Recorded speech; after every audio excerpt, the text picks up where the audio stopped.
Did you know that as of last year, there were over 2,000 different animal species being reported as endangered worldwide? According to DoSomething.org, over half of these species exist in the United States. After much research, it has become clear that we need to do something to protect these endangered or at risk of extinction animals. We should be reinforcing the laws that were established to protect them by increasing the punishment of illegal hunting so that younger generations can enjoy these animals and learn about them for years to come. According to FWS.gov, over 40 years ago here in the United States, a law known as the Endangered Species Act of 1973 went into effect. This act prohibits the transport, possession, sale, and unauthorized taking of endangered animals. It also authorizes penalties of both civil and criminal for anyone who violates the law.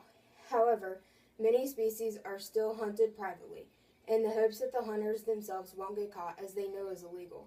One example is of the grizzly bear here in the United States. It is one of the species that is admired so greatly at many of the country's national parks, especially Yellowstone.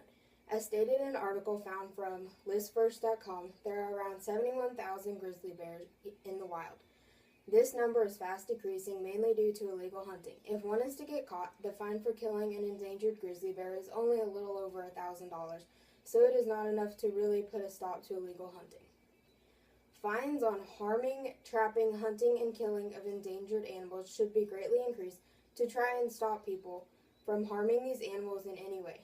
I think fines should be greatly increased with each offense, and after the third offense, they should be sentenced to time, as they have been warned multiple times and even then still violated the law. Fines should be less, but still large enough to make an impact for harming species labeled as vulnerable, which is one step under endangered. Fines should be greater for harming species that are labeled as endangered, as that is only one step away from extinction. I think reinforcing this law would help protect the endangered animals. Some individuals oppose the thought of saving endangered animals. Many say that it is unrealistic, or that it is survival of the fittest, or that we should let nature take its course. However, we can make a big impact on saving endangered animals if we inform more people and enforce how wrong it is to hunt or kill these animals. By taking one step at a time, we can easily make a big impact on saving endangered species. According to io9.com, survival of the fittest actually refers to the survival of certain individual animals within a species. The more adaptable ones survive to reproduce, so eventually the species evolves, as only the fittest of the species survives long enough to reproduce. This shows that survival of the fittest refers to one individual species of animals, not two or multiple different species of animals competing for necessities such as land, food, and water. Letting nature take its course refers to letting something or someone to live or die naturally. However, the majority of these animals are not just dying naturally, which is why they become endangered in the first place. They are greatly affected by the human population and what the human population does to the ecosystems that these animals live in. For example, the human population takes land from these animals as we further develop. We also pollute their land and waters that they drink from, that they rely on for survival.